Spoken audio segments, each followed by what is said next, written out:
ठीक है, हम पढ़ रहे थे हाँ, कर्मधारय समास। तो समास, इस समास में दोनों ही पद प्रदान होती है, अर्थात विशेषण और विशेष्य का संबंध होता है।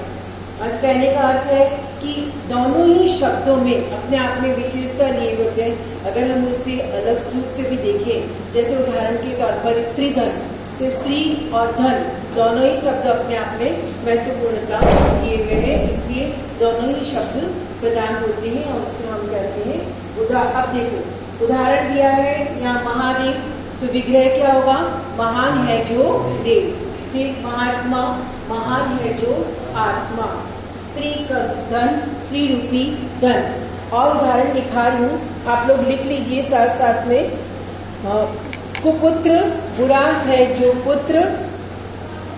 कुपुत्र, बुरा है जो पुत्र। पुरुषोत्तम, पुरुषों में उत्तम। पुरुषोत्तम, पुरुषों में उत्तम। पुरुषोत्तम,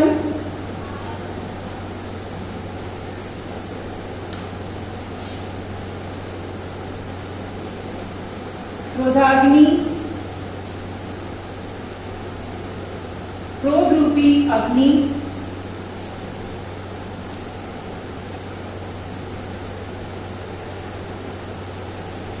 क्रोध रूपी अग्नि।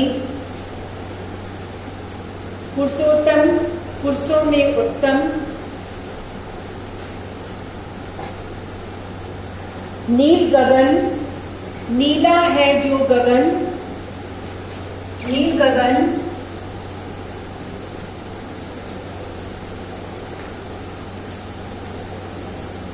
नीला है जो गगन। नीला है जो गगन। नील गगन, नीला है जो गगन। लंबोदर, लंबा है जिसका उदर।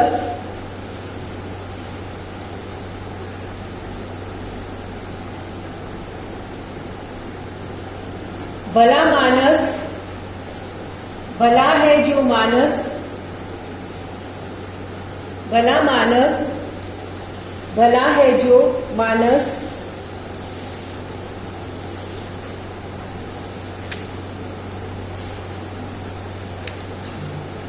नीलकंठ, नीलकंठ, नीला है जिसका कंठ। नीलकंठ, नीला है जिसका कंठ।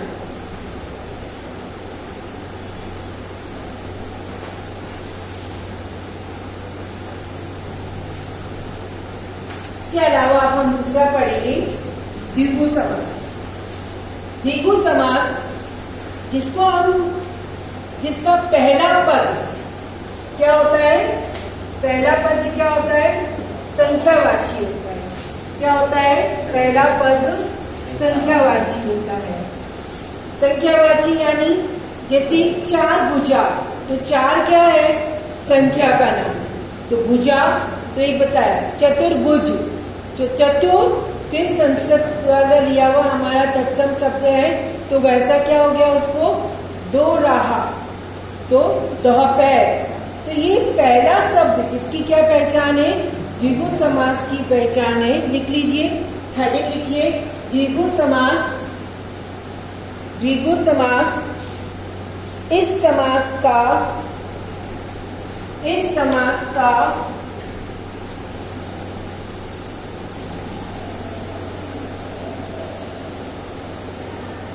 पूर्व पद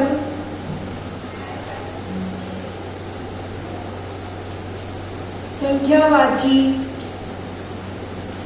होता है।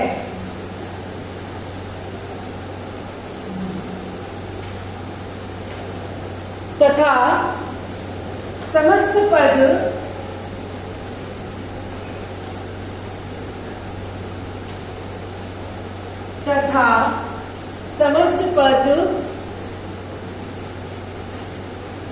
समूह का बोध कराता है।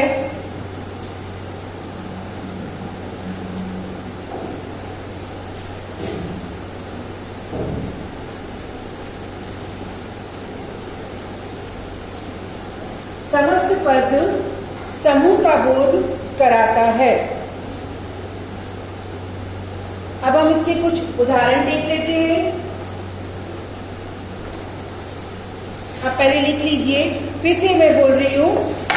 इस समास का पूर्व पद संख्यावाची होता है तथा समस्त पद समूह का बोध कराता है। तो उसे हम क्या कहते हैं? द्विगु समास कहते हैं। बड़ा आसान है इसको समझना और बड़ा आसान है इसको सब विच्छेद करना भी। जैसे अब शब्द लिखिए आप नवरत्न, शब्द लिखिए आप नवरत्न,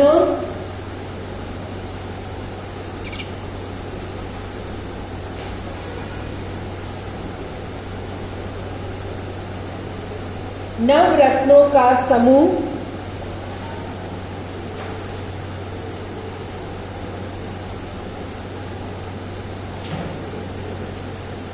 शताब्दी, 100 वर्षों का समूह, शताब्दी 100 वर्षों का समूह, त्रिफला, त्रिफला, त्रिफला 3 फलों का समाहार,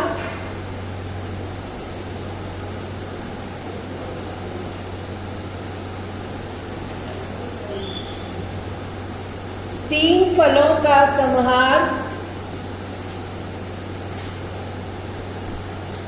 त्रिभुज, त्रिभुज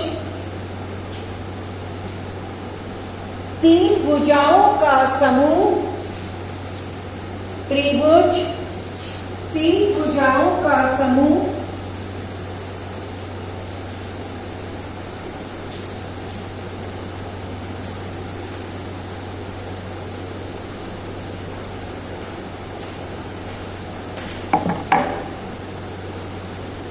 सप्ताह, सप्ताह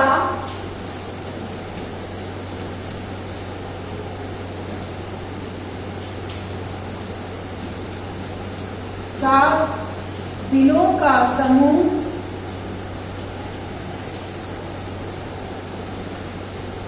समझ आया? समझ आया? 7 है, 3 है, 4 है, 2 है, ये सारे क्या है? संख्यावाचक। हमें संख्यावाची शब्दों का पहले पूर्व पद संख्यावाची होता है, अर्थात इन शब्दों को भी देखा जाएगा। अगर 2 वर्गों में विभाजित किया जाता है तो इसका पूर्व पद क्या होता है? सदैव संख्यावाची होता है और उसे हम क्या कहते हैं? द्विगु समास कहते हैं। अब लिखिए आप द्वंद्व समास।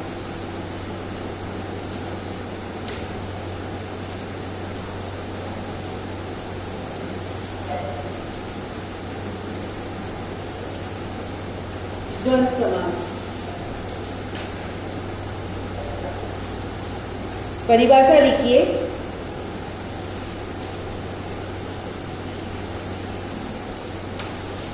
इस समास में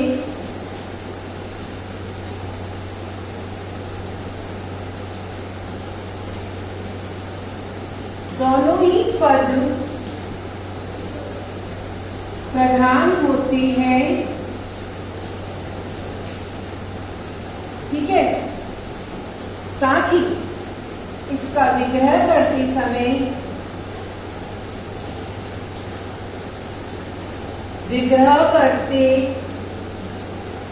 समय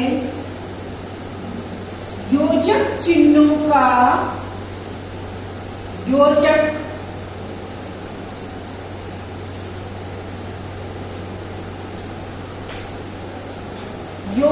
शब्दों का प्रयोग करते हैं।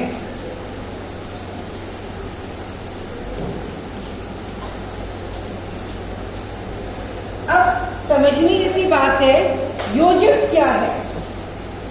योजक मतलब फिर से इसे समझो, इसका किसी को जोड़ने वाला, अर्थात 2 अलग अलग शब्द हैं, एक साथ लिखे गए हों, विरोधात्मक शब्द हो, जैसे रात दिन।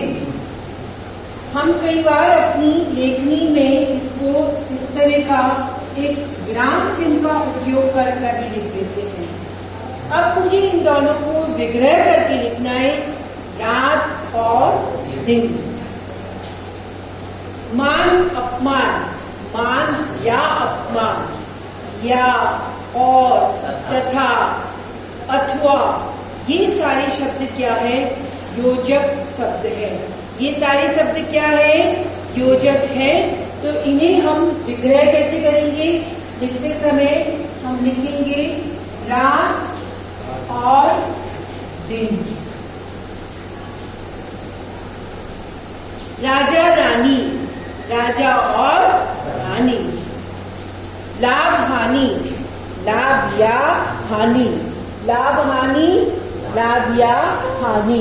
फिर दूसरा बात है कि जब ये शब्दों का लगभग, ये सारे शब्दों का प्रयोग या ये सारे शब्द कई बार एक साथ चलने वाले वाक्यों में हमारा प्रयोग होता है, तब ये दोनों के विपरीत है, पर इनके बिना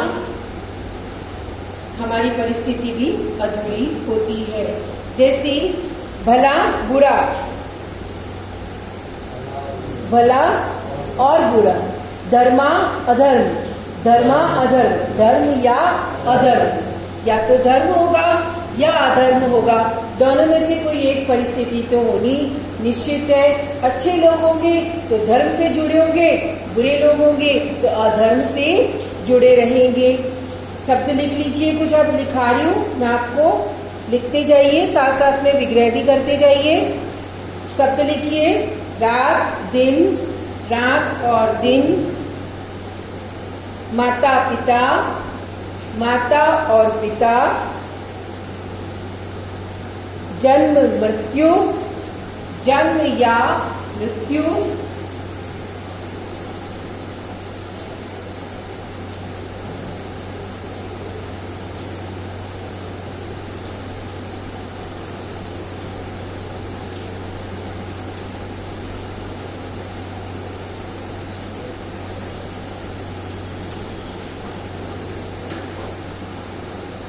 जन्म या मृत्यु। आना जाना, आना और जाना। आना जाना, आना और जाना। राधा कृष्ण, राधा कृष्ण, राधा और कृष्ण। तो पता चला द्वंद्व, यानी दोनों एक दूसरे के विरोधाभास होते हुए भी साथ साथ चलने वाले शब्द का जब विग्रह किया जाता है, या तो या का उपयोग किया जाएगा, या तथा किया जाएगा, या और किया जाएगा, या अथवा किया जाएगा। ये सारे शब्द क्या है? योजक शब्द है। और साधारण भाषा में अगर और इसको समझना है तो द्वंद्व का मतलब क्या होता है? मतभेद, यानी दो अलग अलग विचार, दो अलग अलग कंसेप्ट भी बोल दो। जैसे मैं बता रही हूँ माता और पिता, माता पिता, तो माता भी अलग है, पिता भी अलग है, एक नहीं है। धर्म अधर्म, धर्म भी अलग है, अधर्म भी अलग है। फिर ऊंचा नीचा, ऊंचा या नीचा, कौन सी स्थिति आप देख रहे हो? ऊंचाई देख रहे हो या नीचाई देख रहे हो? तो ऊंचाई, ऊंचा और नीचा। तो फिर सत्य असत्य, ये भी भाव है, दोनों ही विरोधात्मक, मतभेद है दोनों में, दोनों ही चीज अलग अलग से बताएगी कि क्या देख रहे हो आप, मत यानी सत्य या असत्य। क्या कहोगे तुम? इस वाक्यांश को सुन के तुम क्या कहोगे? सत्य कहोगे या असत्य कहोगे? तो जब योजक शब्दों का प्रयोग हुआ तो सत्य या असत्य। समझ आ गई यहाँ तक बात? क्लियर है? तो आज हमने क्या क्या पढ़ा? क्या क्या पढ़ा हमने? Very good. कर्मधारय समास क्या पढ़ा? कर्मधारय में दोबारा से बता दो मुझे एक बार। दोनों ही पद प्रधान होते हैं और विशेषण विशेष्य का संबंध होता है। Very good. और उदाहरण से बताओ, आप बताओ उदाहरण, आपको क्या समझ आया? हाँ बताओ। कर्मधारय का उदाहरण बताइए।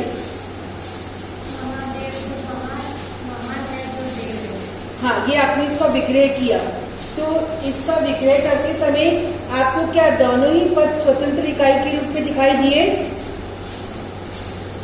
महान और देव, अब अलग कर लो, दिमाग में सोचो उसको। महान अपने आप में एक शब्द है, देव अपने आप में एक शब्द है, ठीक है। और क्या दोनों का संबंध होता है? उपमा उपमान का या विशेषण और विशेष्य का संबंध होता है। फिर क्या पढ़ा था हमने? विभु समास। पहला पद कैसा होता है उसका? संख्यावाची पद होता है। और ये किसका बोध कराता है? एक समूह का बोध कराता है। ये शब्द को देखने से पहले से पता चल जाता है कि किसी समूह के बारे में हमें बता रहा है या कुछ चीजों को मिल करके। जैसे हमने उदाहरण के शब्द समूह पढ़े थे ना, शब्द समूह, हिंदी में शब्द समूह पढ़ाया था ना आपको? क्यों? 7 दिनों की अवधि क्या हुआ? हाँ, तो वो समूह का बोध कराता, ठीक है। फिर अब अभी हमने क्या पढ़ा? द्वंद्व समास। इसकी क्या पहचान होती है? दोनों ही पद प्रधान होते, यानी आप दोनों शब्दों को अलग अलग स्वतंत्र इकाई के रूप में योजक शब्दों का प्रयोग किया जाता है। किन शब्दों का प्रयोग किया जाता है? योजक शब्दों का प्रयोग किया जाता है। यहाँ तक सही है? अभी आप लोगों के एग्जाम्स भी आ रहे हैं, ठीक है। एक ग्रामर की बुक में टॉपिक लिखिए, आपको विज्ञापन तैयार करना है। लिखिए आप विज्ञापन। ये आपकी एक्सरसाइज है जो कि आपको अगली वाली आपको व्याकरण की बुक में करना है। और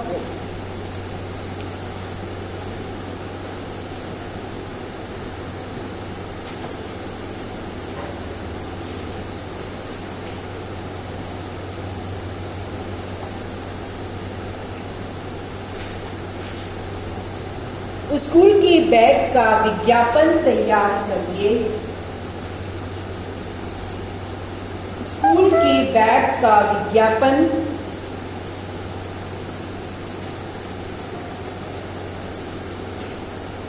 स्कूल की बैग का विज्ञापन तैयार करिए। विज्ञापन बनाते समय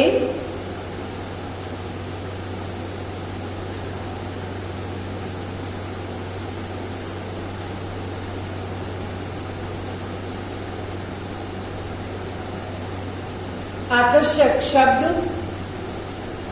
आकर्षक रंगों का इस्तेमाल कर सकते हैं।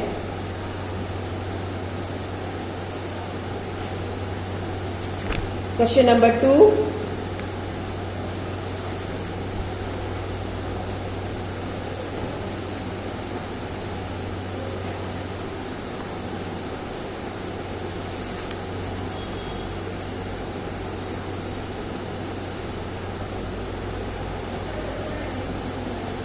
पत्र लिखिए।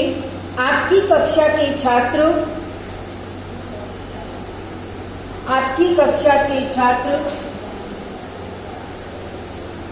विश्व पुस्तक मेला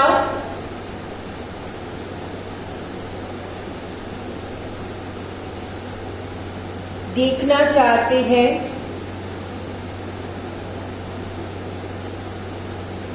इस हेतु निवेदन करते हुए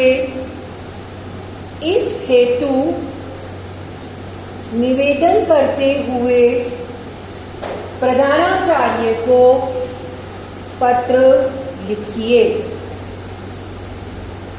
इस हेतु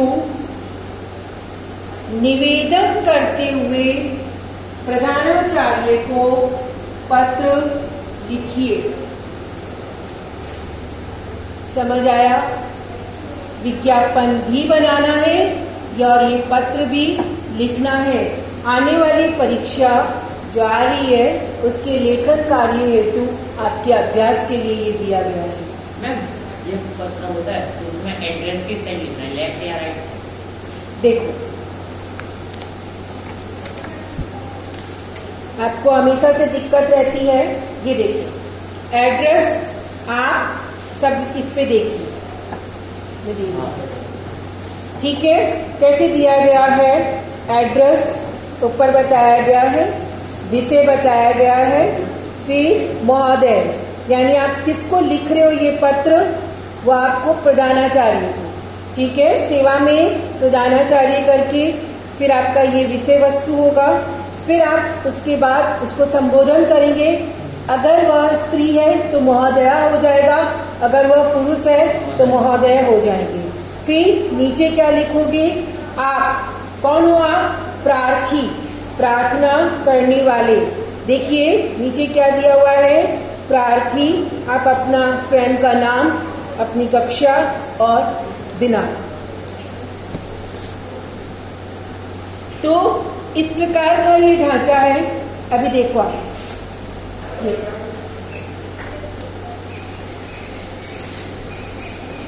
समझ आया सबको। कोई भी प्रार्थना पत्र लिखना होता है तो जिसको हम संबोधन कर रहे होते हैं उसका संबोधन के लिए पहले आपको उसके बारे में लिखना है कि आप जैसे उर्मी स्कूल के प्रधानाचार्य को श्रीमान प्रधानाचार्य, फिर आप किसकी स्कूल, आपकी स्कूल का नाम क्या है, उर्मी स्कूल है, प्रधानाचार्य होगा, चार्या नहीं होगा, चार्या लिख दोगे, आचार्य लिख दोगे यानी स्त्री हो गया, पर आपके सर है, आपके कौन है, प्रिंसिपल सर है, तो आप क्या लिखोगे, श्रीमान प्रधानाचार्य, ठीक है। श्रीमान करके उन्हें मैंने संबोधन करना है कि ये सब आप निवेदन कर रहे हो, आपकी भाषा में पल प्रत्येक शब्दों का इस प्रकार से प्रयोग करना है कि आप उनसे आज्ञा ले रहे हो। आप कैसे लिखते हो, हाँ हमें जाना है, हमको भेज दीजिए, हमें वहां पे जाना है, ऐसा